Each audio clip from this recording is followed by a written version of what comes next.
Hi everyone, I'm Sarah from That Reyes family, and I was recently tagged by Judy from It's Judy Time, It's Judy's Life, It's Mommy's Life for the mommy scenario tag, and I am so excited because I've never done one of these before and kind of nervous too.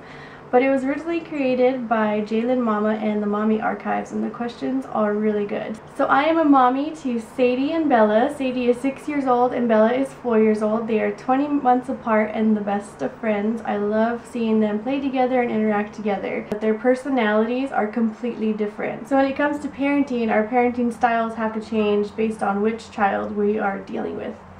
So I'm going to go ahead and start on the questions. The first one is, your kid is refusing to eat dinner. Do you stand your ground and demand they eat what you made or make something else? Growing up, my mom always said this is not a buffet, so we ate whatever she made, and that has worked in our home as well, because whatever we're eating is what the girls are eating. We pretty much make sure whatever's on our plate is on their plate too, with the exception of quinoa or some random thing that I know that they're not going to eat. There's been times we've sat at the dinner table for over an hour just waiting for one of them to finish eating, but I make sure that they do eat and they know that they can't leave the table until their plate is clean. The next question is, your kid has a meltdown at the store. Nothing is working to calm them. Do you leave and come back another time or grit your teeth and finish shopping? Well, in our Mexican culture, we have a thing called the chancla, and I've never had to use it, and I don't think we will. But basically it's a sandal, and Mexican moms used to throw it at their kid or whatever. I'm not gonna do that.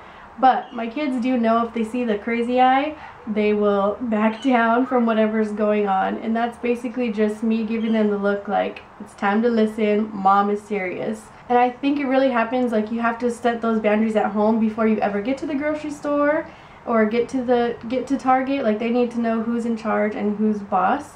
And it has really lessened the amount of times there's ever been a tantrum from either one of the girls. I don't think there's ever been a time where they've been like on the floor screaming or whatever, but they have gotten to the point where they're just done, and as a mom, it's just time to go.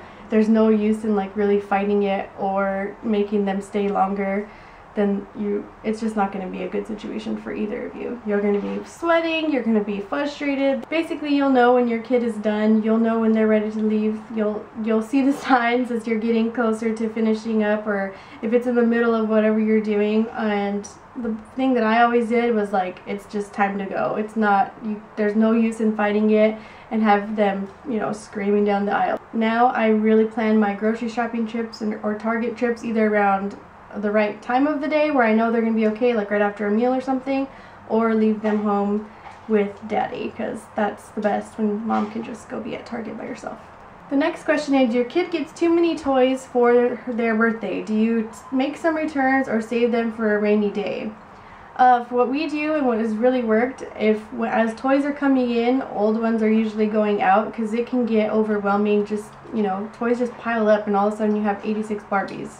And with 2 girls, 2 birthdays a year, 2, Christmas, and extra generous grandparents and aunts and uncles, it can kind of get overwhelming. So what we've done around those holidays and birthdays, as the toys are coming in, like that's how many have to go, or usually they're kind of done with the older ones as the year goes on, and they're getting older too, so they're interested in new things, so just getting rid of the older things.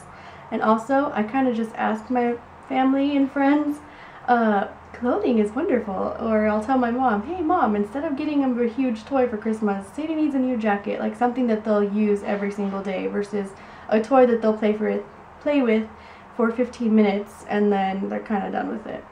The next question is, your kid is protesting sleep. Do you give in at 3 a.m., get up and turn on a movie, or continue to rock them, nurse, etc. to try to get them back to sleep? We always would try to get the kids to go back to sleep if there was ever any disruption in the middle of the night. And even now as they're older, like if we need to, we'll just kind of go cuddle with them in their bed for a while or let them in with us. Because I feel like if they don't get their right amount of sleep, the next day is kind of like ruined too, because they're just going to be all cranky pants. So we never did like the movie or anything in the middle of the night, because I feel like that just stimulates them to wake them up more and will totally throw them off. So we always just tried their best to calm them, get them back to sleep as soon as possible so we can all be well rested. The next question is, you have an appointment and no babysitter. Do you bring them with you or reschedule? It depends on what the appointment would be. If it was like a hair appointment or something, I would reschedule, because that's like your, you know, your mom time. You get to feel refreshed and rejuvenated. But if you have a kid there who's like, Mom, we gotta go, it's kind of like not good for you, not good for the hairstylist.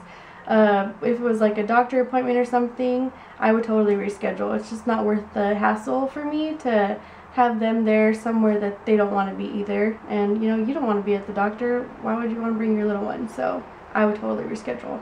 The next question is, you have 20 minutes until expected company arrives. Do you rush to clean up your messy house, or just figure, hey, it's okay, I've got kids?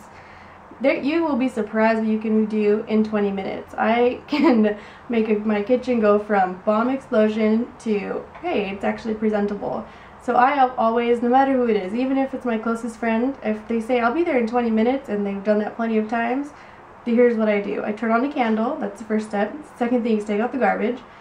Then I clean the kitchen, fix up the living room as much as I can, as fast as I can, and then make sure I have an extra 5 minutes to put some deodorant on or get ready myself if I'm not ready yet. And the kids, thankfully, are already at the age where they can help out too, and they can like pick up their toys, and we can all just be like, we can do this. We have 20 minutes, and you'll be surprised with what you can get done in 20 minutes.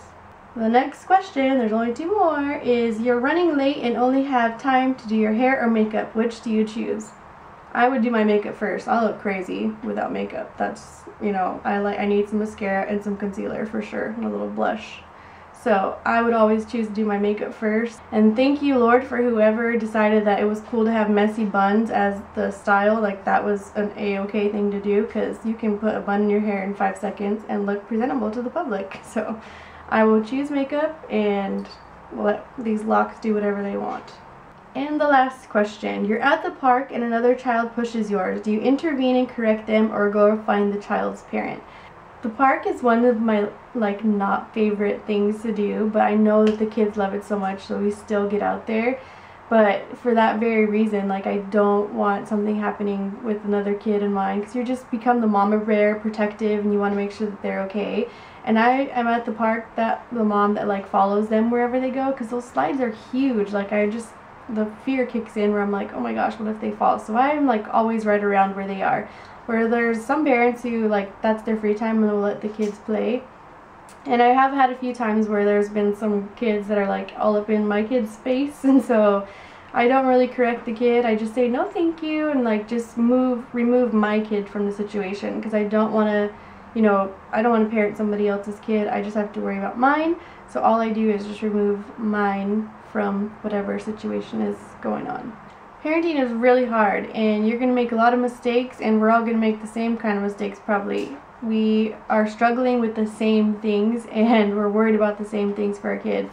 If you're watching videos like this, I already know you're a good mom, because you're trying to be better. Which is super cool about this tag, because we can all kind of see how other parents deal with their different situations and get advice from other moms who are just trying to be good moms. So thank you so much for watching this. Thank you, Judy, for tagging me again. I am going to tag Brittney from TheNiveNulls and Britt's Breakdown, Gabe from GabeBabeTV, CarlieStylez and Colette Butler from the Shaytards. If you guys have any questions for me, I'd love to hear it, so make sure you comment down below, or any advice on how you'd handle these situations differently than I would. I'd love to hear it. We're all trying to be good moms, and if we can help each other out, that'd be awesome.